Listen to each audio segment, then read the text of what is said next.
Now for our story. This evening, Sergeant Bill Meade had taken his lonely meal in the small bungalow he occupied at the Wakefield Auto Court. Confronted with another interminable empty evening, Bill had told himself that he just couldn't face it. And so he'd wandered into town. Had sat down in the lobby of the Brown Palace Hotel to skim through the evening papers. A few minutes later, the welcome voice of David Bowman, Kit's uncle, had greeted him. And he and David had talked together for some time. It had been a relief to unburden himself, to talk to someone he could trust about all the problems which perplexed him. And then David had said something which disturbed Bill very much. It was nothing definite, but he'd gotten a pretty good idea what David meant.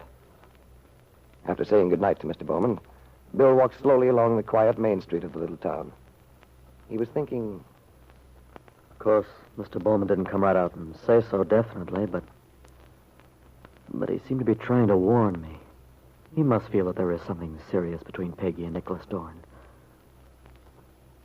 It's hard for me to believe, though. Peggy and I were... Well, it's just not something you get over so quickly. Look who's talking. What do I expect, anyhow? Dorn's free. He can offer Peggy a decent, uncluttered life. And it's not as if I could think he's not a right guy. He is, I can tell. Oh, if only I'd hear from Kit. I don't understand it.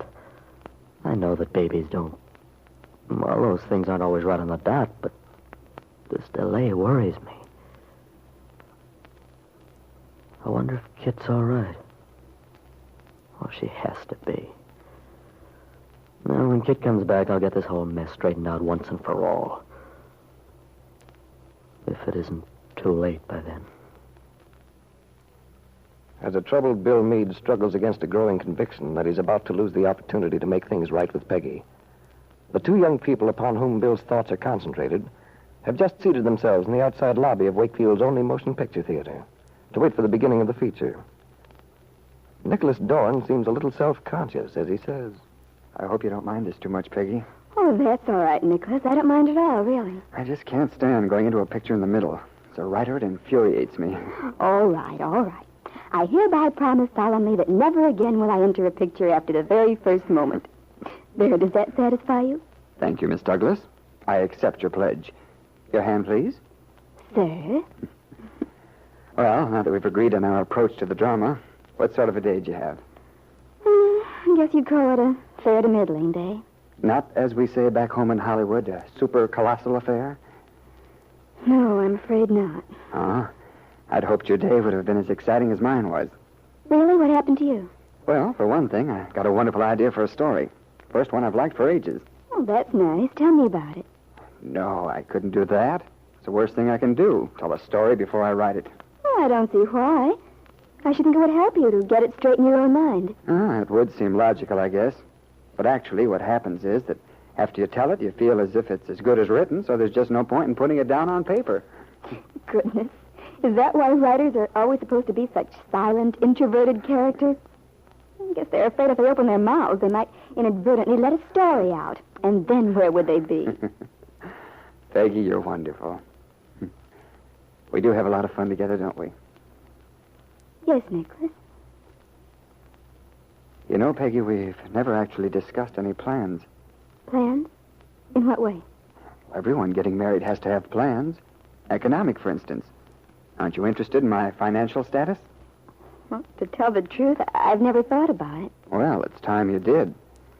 Might be sorry if I wasn't able to tell you that I've stashed away a pretty decent little sum of money. Not so much as I should have, but enough to provide security for two people on a moderate scale. That sounds all right to me. Of course, if it hadn't been for the extravagance of a certain young woman named Julie, I have a great deal more. Honestly, that girl could just look at a roll of greenbacks and they'd dissolve before your eyes. Furs, perfumes, jewels. She just had to have them. Oh, well, she was beautiful. It all sort of goes together. Doesn't bother you at all, does it? I mean, my talking about Julie.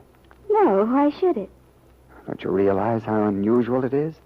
Being able to discuss one woman with another without fireworks or at least a hint of sarcasm? Funny. It just doesn't occur to me to resent your talking about Julie. You know why? Because our relationship is a nice, solid, realistic one.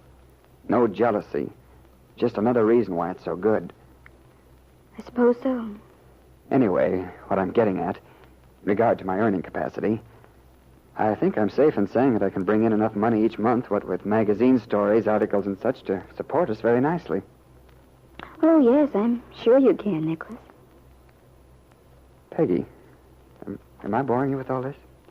I know. What makes you ask that? You seem rather far away, not quite with it. Oh, I'm sorry, Nicholas. Maybe I am a little absent-minded tonight. I was thinking about Aunt Mary. I'm worried. She's not ill, is she? Oh, no. No, of course she isn't. You wouldn't have left her if she were. Well, then what is it? Well, Nicholas, it's about us. You mean she doesn't approve? That's it. I tried to tell her the other night how I felt about it, how we both felt. And she's still against the whole idea. I'm afraid so. Yeah, when I talked to her at the dentist that day, she thought we should wait, not make any plans. That's right. You see, Aunt Mary had such a happy marriage with Uncle Randolph. She's sort of romantic about it all. Yeah. But I've always thought she liked me, trusted me. Oh, she does, Nicholas. It's not that. It's just that she doesn't quite understand the sort of relationship we mean. She thinks it won't work. What about Lefty? Does he feel the same way? From the way he talked, Well, that's what makes it all so confusing. So hard to cope with. Because Lefty thinks it's exactly the right thing for us to do. He's always liked you, and of course he wants me to be happy. And he thinks I could make you happy. Good for Lefty. Glad to know I have one champion out at the Lane farm. Oh, you mustn't think that Aunt Mary doesn't like you. Not at all. But Aunt Mary says that a marriage which isn't based on love is wrong, that's all. She says to try to base a life on anything else is cheating yourself. You know, Peggy, sometimes I felt that you had your doubts yourself. That you weren't sure. It's frightened me. Because even though we've agreed that this isn't to be a sentimental sort of relationship, that we won't be hurt, still I am planning my life on the basis of our being together. Of course, Nicholas, I know that.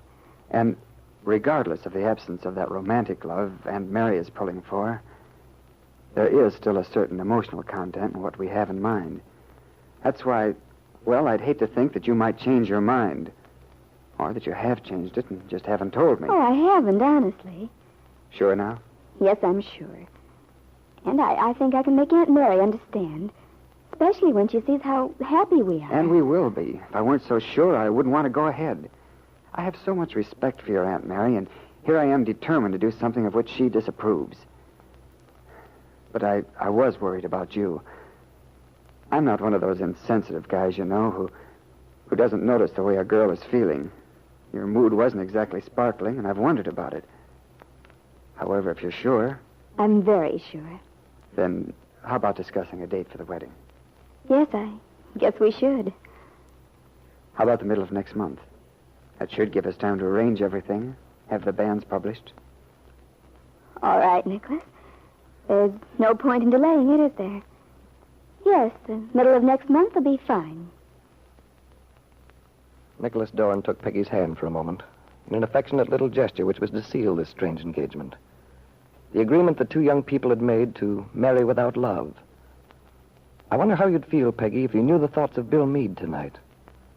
If you realized how eagerly he looks forward to the moment when he can tell you his intentions. How he plans to divorce Kit, and how much he hopes you'll understand and forgive.